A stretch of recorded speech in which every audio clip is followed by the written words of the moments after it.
Guru Sri Juta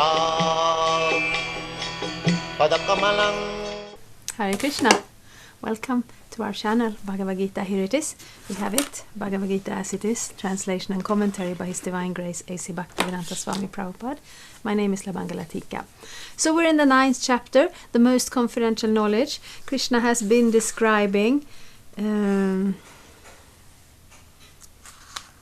what happens or the different classes of people, and we don't like to think like that there are different classes, we're all the same, but it's not that it's an inherent limitation. It has more to do with somebody's activities and motivations, which is something that is possible to change if one wants to. And if one doesn't want to, one doesn't have to, but then Krishna still can let us know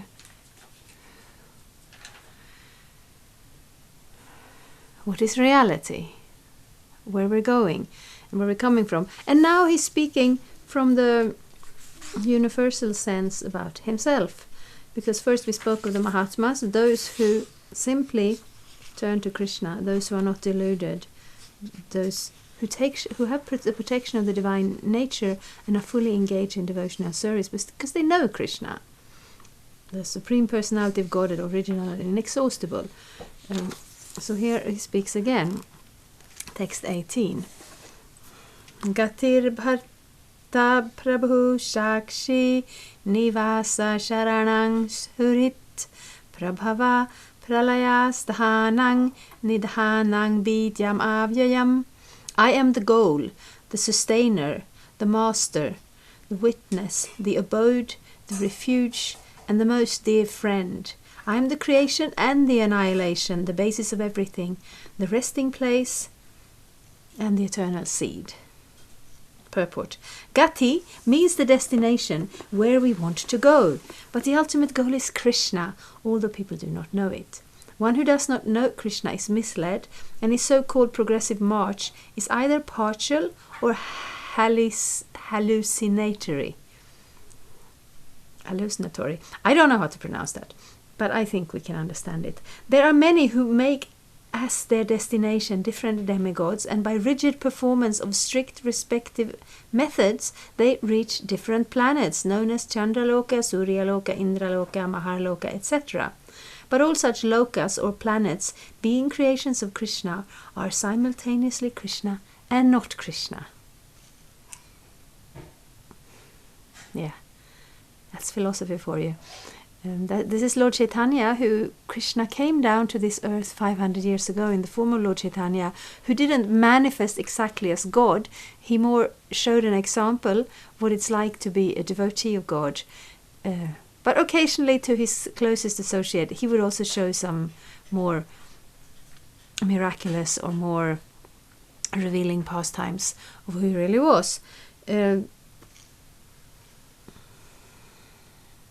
But he put together, we have 4 Vaishnava Sampradayas, the Brahma Sampradaya, the Rudra Sampradaya, the Sri Sampradaya, and the Kumara Sampradaya. And they have had different, I shouldn't exactly say slogans, but their philosophies have been summarized in different ways. And then Lord Chaitanya brought it all together to the Achintya Bheda Bheda Tattva, the simultaneous oneness and difference, which is what we find, which is what bewilders philosophers throughout the ages. Either we see the sameness or we see the difference. We look at God, we look at the world, we look at existence, we look at time, we look at fate. And do we have free will? Is it all predestined? Are we all one with God? Is God so distant and far from us that, practically speaking, his existence to us and our existence to him is irrelevant? Achintya Bheda Bheda Tattva. It's inconceivable, but at the same time there is oneness and difference. Everything in this creation, simultaneously Krishna and not Krishna. Krishna is a person, he always remains a person, he doesn't get diluted into this world when creation takes place. But everything we see, all this energy, all the existence, all the living entities, it's all nothing but Krishna's energy.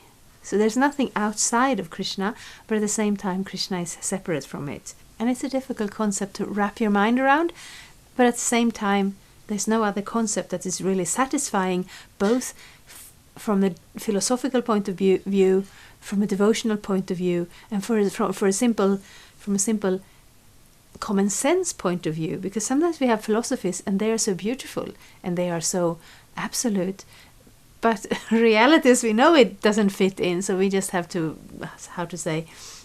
put it to the side and say, oh, it's just illusion anyway. No, Achintya Bheda Bheda Tattva. Such planets, being manifestations of Krishna's energy, are also Krishna, but actually they serve only as a step forward for realization of Krishna. To approach the different energies of Krishna is to approach Krishna indirectly. One should directly approach Krishna, for that will save time and energy. Yes. For example, if there is a possibility of going to the top of a building by the help of an elevator, a lift, why should one go by the staircase step by step? Everything is resting in Krishna's energy, therefore without Krishna's shelter nothing can exist. Yes. So from an exercise point of view, maybe we prefer to take the stairs, so we get to work out our lungs and our legs and so on. But from the point of view of getting to where we want to go, we sometimes have this romantic notion, it's not the goal, it's the path, it's the travel, that's the journey that counts. Yeah, but the goal also counts. So with Bhakti Yoga, we have simultaneously it's the goal and it's the journey. Because before we have this realization, before we see Krishna, before our inner eyes have opened, before we have realized the spiritual existence, then it feels like a journey. And then we have been told, we have heard that when we do actually bloom in our spiritual consciousness and do gain that direct vision of Krishna, or that direct experience of being in love with Krishna and having that strong loving desire to serve Krishna, then the activities don't change. We still do the service and the worship and the meditation, but then it's directly connected to Krishna. So the journey and the goal, they are not different in that sense. It's just that we need to grow, we need to develop.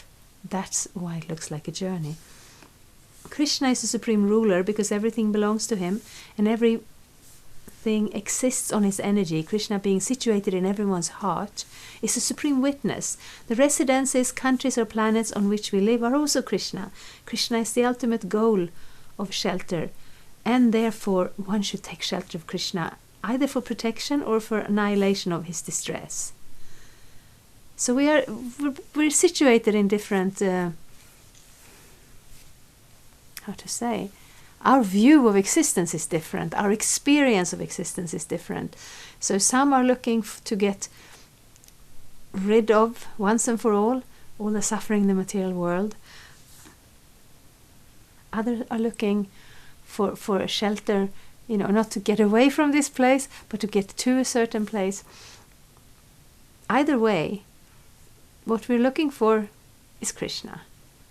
We just may not be able to fully see it that way. So that's why we have a process. And whenever we have to take protection, we should know that our protection must be a living force. Krishna is a supreme living entity. And since Krishna is the source of our generation, or the Supreme Father, no one can be a better friend than Krishna, nor can anyone be a better well-wisher. Krishna is the original source of creation, the ultimate rest after annihilation. Krishna is therefore the eternal cause of all causes. So these are very good concepts to meditate on, because sometimes we can be, we get a little bit of a tunnel vision. We see one thing at a time. And then sometimes that thing isn't exactly Krishna, or we have our own approach to religion, and that's often what we find is the problem with religion, that religious people have a narrow understanding of what religion is meant to be, and then the different groups, their definitions are not the same, and therefore they have a need to distinguish. And of course, we do want to take shelter on a level of religion that fits us.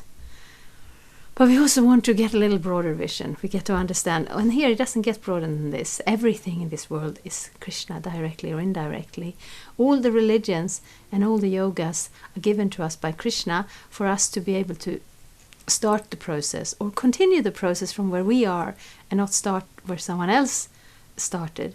So we're all able to move forward. But Prabhupada makes the example with this staircase, that Bhakti Yoga, especially in this age, we may not be able to afford taking the time of doing these very gradual yoga processes, because our lives are very short, and the material atmosphere of this time period is not very conducive to spiritual life. So Krishna has given us a very powerful method. Krishna has given us the holy name, and we can take shelter of the holy name because it's actually Krishna. It's not different from Krishna. And that's not indirect, that is directly. Krishna has come here in that form. He has accepted that form. So we take that shelter, and then we can actually come under the protection of the spiritual energy. We're no longer simply dependent on our own strength or prowess or intelligence or determination. All those things, we can use them, we can employ them in the process of Krishna consciousness, Bhakti Yoga. But love is causeless. Krishna is causelessly merciful and loving towards us, and our love to Krishna won't come merely because we work hard. It's just that since we're in this world, since we're doing something, as long as we don't do it for Krishna, it will distract us. So whatever our abilities are, whatever our talents or our nature is, if we employ that in Krishna service, then Prabhupada uses the expression, it's dovetailing it, which is a building term, I understand, that you put two pieces of wood together so they serve the same purpose. And that is the practical side of Bhakti Yoga. We don't have to become something we are not. We're sometimes watching photos of Indian yogis, and they are all covered in ashes, and they have hair piled upon their head since years and years, and they do extreme yogic exercises we can't begin to comprehend. And then we're thinking, if that's yoga, then I'll do something else. No, that is one aspect of yoga. Yoga means to connect to the Supreme, and everyone can do that, because we're all spirit souls, we're all parts of Krishna, and we're actually all belong in that relationship to Krishna. So wherever we are, wherever we start, and Krishna is the beginning and Krishna is the end, and that's how we want to get to know him. I think I'll read another verse. It's text 19. Tapam yahamahang varshang nigrinan yutsridyami cha amritang chaiva mrityuscha sadasachaham Arjuna. O Arjuna, I give heat and I withhold and send forth the rain. I am immortality and I am also death personified. Both spirit and matter are in me. Purport. Krishna, by his different energies, diffuses heat and light through the agency of electricity and the sun. During the summer season, it is Krishna who checks rain from falling from the sky, and then during the rainy season he gives unceasing torrents of rain. The energy which sustains us by prolonging the duration of our life is Krishna, and Krishna meets us at the end as death. By analyzing all these different energies of Krishna, one can ascertain that for Krishna there is no distinction between matter and spirit, or in other words, he is both matter and spirit. In the advanced stage of Krishna consciousness, one therefore makes no such distinction. He sees only Krishna in everything. Since Krishna is both matter and spirit, the gigantic universal form comprising all material manifestation is also Krishna, and his pastimes in Vrindavan as 200 Shyamasundar playing on a flute are those of the Supreme Personality of Godhead. So, it's interesting. We hear the words of advanced stage of Krishna consciousness. So, wherever we are, that is not the end. So sometimes people say that, going to heaven where there is no problem and no suffering, it will get boring. No, it will not get, of course, we're not speaking of heaven, we're speaking of the spiritual world. And the spiritual world does not get boring because it's dynamic. It doesn't end. There is always, we can go deeper, we can have more Krishna consciousness, we can be more alive in a spiritual sense in a relationship to God. And here we can analyze the different energies of Krishna and ascertain that for Krishna there is no distinction between matter and spirit. So we have one perspective and Krishna has a different perspective. And we can never be Krishna, we are not God, but we can certainly broaden our vision. We can certainly expand our consciousness, our awareness. And those are terms that sometimes belonged in the drug culture of the 60s. Spiritual life is not a drug culture. It is speaking to the soul. And right now, in the spiritual world, this soul, due to our identification with the body, our consciousness is limited by the abilities of our body. But that is not a natural limitation. We can certainly grow out of it. And sometimes there are mystical experiences. So we are not striving for spiritual life or yoga in order to gain mystical experiences. It is just that from the perspective of the conditioned soul in the material conception of life, in the bodily identification, anything that is beyond what we considered normal, that seems mystical. Just like with technology also, when the first telephones came, the first radios came, I know children often thought, is there a little man in the radio? No, he wasn't there. It was a perfectly natural explanation for that voice coming out of that box. And there's also a perfectly natural explanation for spiritual mysticism, being that we are far beyond these bodies and the limited reach of our senses. But that starts with focusing on Krishna and growing in our Krishna consciousness. And here Krishna is giving us all inspiration, information, and also actually giving us the ability to take to this process. Hare Krishna, thank you so much. Things in the box, information as usual. If you haven't subscribed, you're welcome to do so. I understand one has to click one thing extra in order to get updates, to see when we put up new installments every Tuesday and Friday, almost all the time, and there's plenty of room for questions. Thank you so much. Hare Krishna. Thank you for watching. We aim for updates every Tuesday and Friday. Please come back. If you have any questions or comments, please leave them down there. We also have some links and information for you. And there is, of course, the subscribe button. Thank you. Hare Krishna. I'm a Hare Krishna, and I approve this message. Subscribe. Hare Krishna, Krishna Krishna, Hare Hare, Hare Rama, Rama Rama, Hare Hare. Hare Krishna, Krishna Krishna, Hare Hare, Hare Rama, Hare Rama. Tack för att du tittar. Vi hoppas kunna lägga upp nya avsnitt varje tisdag och torsdag. Vi vill jättegärna få frågor och kommentarer där nere. Det finns också lite information och länkar och såklart subscribe-knappen. Tack! Här är Krishna. Vi ses! I'm a Hare Krishna, and I approve this message. Subscribe. Hare Krishna, Krishna Krishna,